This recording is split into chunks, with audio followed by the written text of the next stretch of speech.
I saw Truth or Treason last night, a true story or based on a true story about the youngest person that the Nazis executed for opposing the Nazis within Germany. He was typing up leaflets and anti-Hitler propaganda.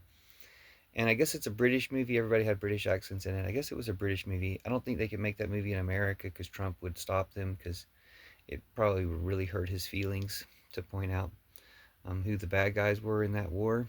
And it was a good movie. It was enjoyable to watch. I mean, it was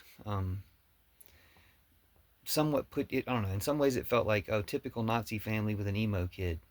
Um, it somewhat put you in the time frame, but it was so much focused on his story. It almost made it look like the only thing the Nazis were doing were trying to track down this guy in his typewriter. Sorry for spoiling some of the story, but I did want to talk about it a little bit. And I guess it is 80 years old. We should know this history. We should know something about this history while we still can. Again, before Trump changes it all, erases it all, reverses it all, whatever.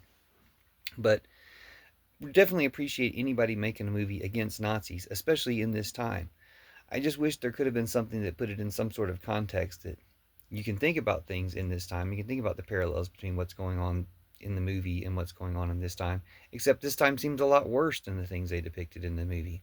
Right now in America seems a lot worse than the Nazi Germany that was depicted in that movie. At the same time, it would have helped if they maybe indicated in some way that the work he was doing did more than just get a movie made about him 80 years later. They showed one person taking his pamphlet and putting it in her bathrobe pocket. Wasn't enough satisfaction for me. And then I had one question about it. I don't know if this is the same story as a boy and his sister or a boy and his girlfriend who were putting the pamphlets out there. I heard about that thanks to an NPR program, but there wasn't really a major girl in this story. I don't know if it was just because they don't. It was again British and they only had one actress they could use, but it made me wonder if it's the same story, if it's a similar story, if